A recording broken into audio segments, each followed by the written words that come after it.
Well, David Seymour must be screaming into his pillow somewhere in Epsom because Christopher Luxon says you are in, he will work with you, even though apparently he doesn't know you. That was weird, wasn't it? Well, I don't mind these insults. You know, it was said by someone heroically famous, turn the other cheek.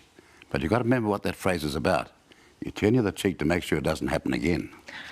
Well, do you know him? Who's that? Christopher Luxon. Well, how can I know someone who doesn't know me? Of course I do. What do you and you all know it. And it's sad we just wasted the first minute of this conversation. Well, I want to say that this seems like a sure thing now, doesn't it? Because even if National and ACT can get to 61 seats, And they can't. And won't. Well, right now they're at the 60 or the sort of 61, but they will need an insurance policy because parliamentary terms can be unpredictable. They may lose somebody. You know, you would be familiar with people leaving parties. But the Premier, so it looks like Christopher Luxon has decided he needs an insurance policy, a sort of Peters premium. And I'm wondering, what's it going to cost him? What is your top priority? Look, I don't think that question mirrors the fact that there's dramatic change out there in the public. They're changing every day and with great speed now. A lot of the so-called forecasts of the polls are really wrong because the polls are way behind changing events. You can tell, but we've got the halls packed to the gunnels. Now people are saying they want to change because they know that National and ACT have hit the ceiling, and so has the Labour Party. Things are in big trouble for them, and that the trolls will have us bring us home, but they want to know, are we going to have a far better government than one we had? Yes, they do want to know that, and I suppose they want, your supporters will want to know if the things that you have been campaigning on out there, like a COVID Royal Commission, the salmon farm, Dargaville Aerodrome, funding residential care for the aged, that seems like an expensive one, to be frank, but are these the things that will be your top priorities? Well, look, you can't have 63,000 people out there in the aged care industry working hard up against it, 25 years in the job and on a minimum wage. This is a tragedy. We've got to look at our priorities first. We're the ones, the National Party just stole it the other day, they're talking about having a mini-budget. We announced that a month ago, the need for a mini-budget before Christmas. And they go and announce it yesterday as though it's theirs. It's not theirs, it's an invitation. But my real point is, we're going to have to do things and get things, the basics right first. Because I've just come back from the Hawke's Bay. There's about 150, 200 million alone on the Cyclone Gabriel catastrophe there that's not being attended to. Money runs out on 1 October. Yes, well, there are plenty of places, not just the mini-budget, where your parties do coalesce, National and New Zealand First I'm talking about here. But what do you think of this reintroduction of foreign buyers into the housing market? Well, look, I can't find an economist that can make their figures work. And every economist, and I agree as well, I said so at the time, there's about 500 million per year short, or 2.1 billion over 4 years. You know, I did run the economy once as a former treasurer. I've got some idea how to run things. But my point was, no economist can find out it works either. And I noticed yesterday, National has dropped it out from its calculations. So what happens then? Because they are relying on this money to deliver tax cuts, their central campaign promise, and you say the numbers don't add up. Many economists are questioning them. So what happens when you get into the negotiating room on this foreign buyers tax? Yeah, but this is the most unreal election. We've got people making promises day after day of what they're going to do, and they haven't got the money for it. So you're saying that it's a false promise? Well, it's got to be a false promise because it is so critical. We're at 0.9% growth. That's under 1%. With the next year, IMF predicts us to be 159 in the world of 160 countries that they looked at. Yes. Now, that means these promises, throwing money around like an eight-armed octopus, are irresponsible and extreme, and they'll need experience and they'll need common sense to stop it. So is Christopher Luxon the eight-armed octopus? Well, I'm not going to point my finger to anybody, but I'm What about a tentacle? Will you point a tentacle? Well, I'm seeing these people making comments, and I've talked to serious economists, really serious economists, and they say, Winston, I don't know what on earth they think's happening because we ain't got the money. So it's unaffordable. Will you draw a line through foreign buyers tax? But I'm not negotiating with anybody here. Well, I'm said to Mr. Luxon and Nicola Willis is, come on, show me the spreadsheet that this stacks up. I'm open-minded. I'll look at it. I'll reserve my decision until I've seen how it stacks up. But please show us now. Well, this week has also been dominated by the idea that this coalition between National, ACT and New Zealand First will be chaos. Why can't anybody hose that down? No, because you guys started it. Well, I think you guys started it. Yeah, no, you guys started.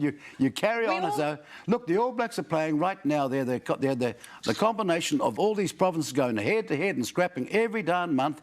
And so all you're of a sudden, the All Blacks. And all of a sudden together. But this is an All Blacks team now when it comes to be a government. And don't people understand that? Well, so New Zealand First, National and ACT are the All Blacks. That's how you're describing it this Well, morning. no, I'm talking about the principle of it. Now we've got a serious crisis, and we've got to put our differences and egos aside and start acting like adults. Well, It demands that. Do you think that David Seymour can put his grievances aside? Well, What did you do to him? Because this is personal, it's visceral. What did you do, Helen Winston? Clark and Jim Bolger, two different political parties leaders, will tell you I can.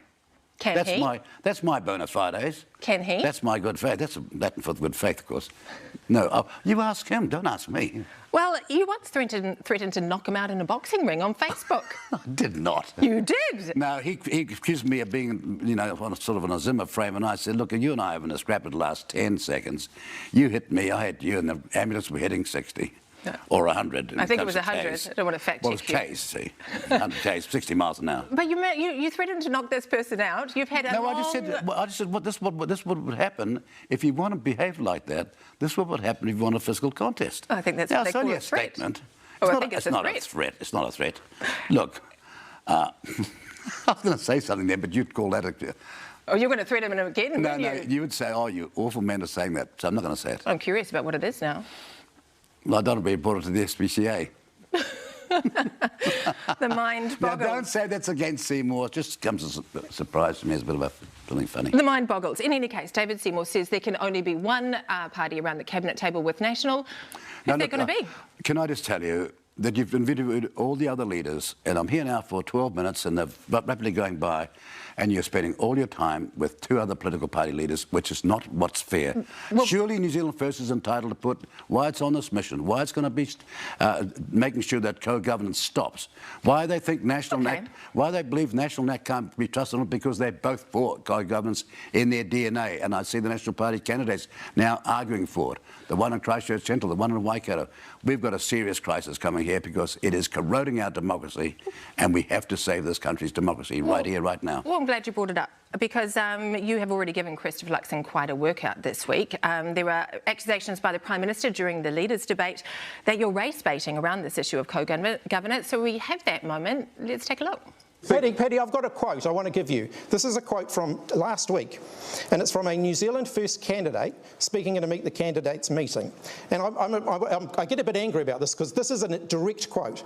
And he's talking about Māori. He said, "Cry if you want to, we don't care. You pushed it too far. We are the party with the cultural mandate and the courage to cut out your disease and bury you permanently."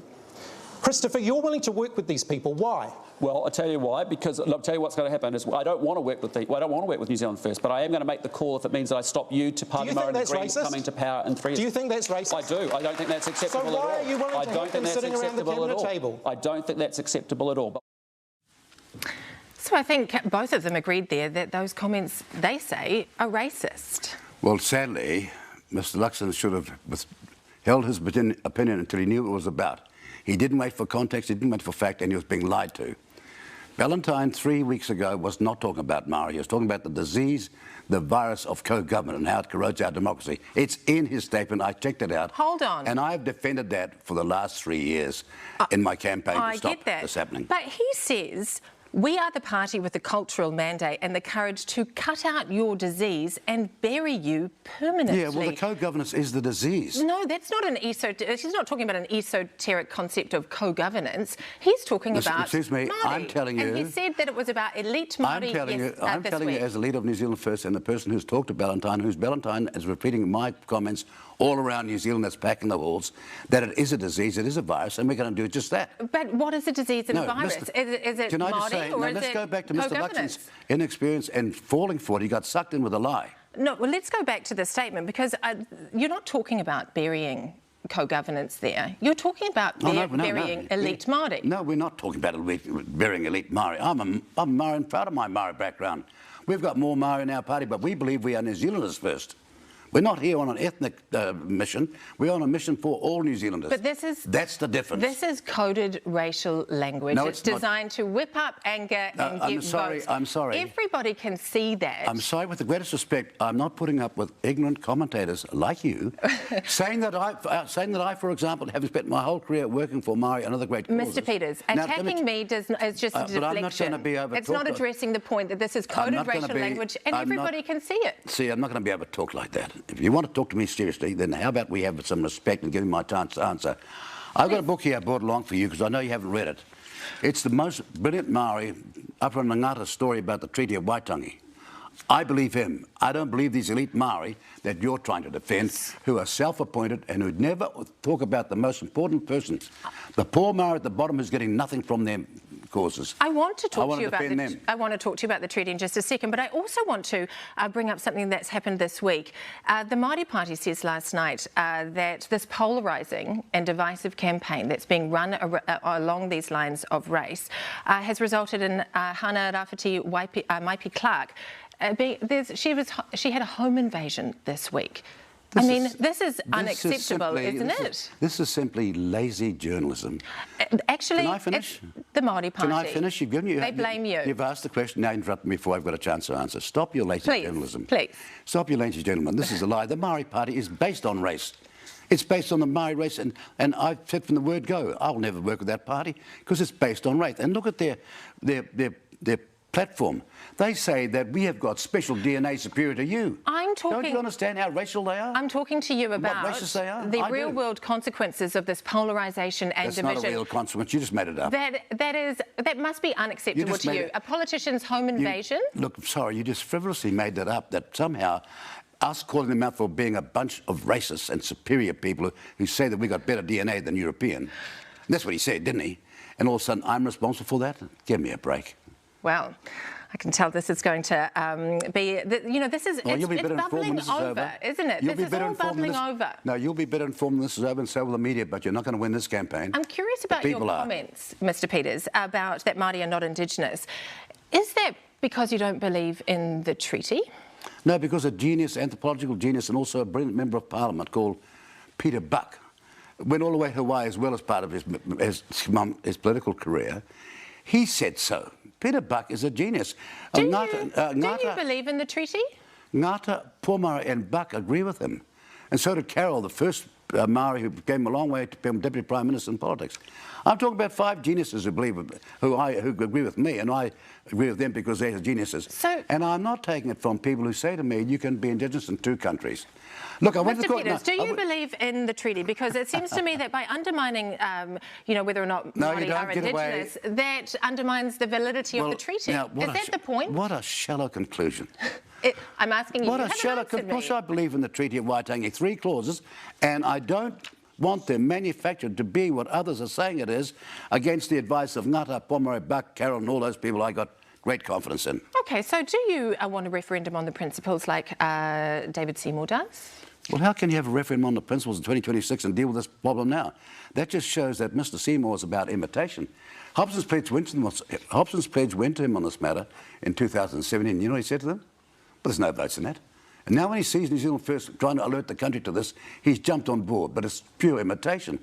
And his team, as you know, have got the establishment of co-governance, like the Auckland Super City and everything else, written large all over it. Mr Peters, I have one final question for you, because I've been watching your campaign and it's about let's take back our country. But I'm wondering, how we move our country forward, because that is the point of politics, isn't it, is to navigating change. And I just wonder, just finally, how at 78 you are the future of this country. What an ageist, arrogant statement. It's something that voters want to know, Mr Peters. It's legitimate. There's a man I got to know and spend some time. His name's Mahathir. He became the Prime Minister for the 2nd time at 93 years of age in Malaysia. He's 98 years of age now, and he still advises the Malaysian government. What an arrogant, elitist statement. Let me tell you something. How are you the future? Let me tell you something. Some people look after their health, and some people keep themselves alert. And a whole lot more alert than some young, arrogant people who would say a thing like that. If New Zealand today saw the older people over 65 stop their volunteer work, our society would utterly collapse. And I wish you'd be far more grateful about that than to make that bitter, acerbic statement. Mr Peters. Very, very sad that you descended to that. I'm grateful to have you here this morning. I'm grateful to have you here this morning. Thanks so much for joining us. Thank you.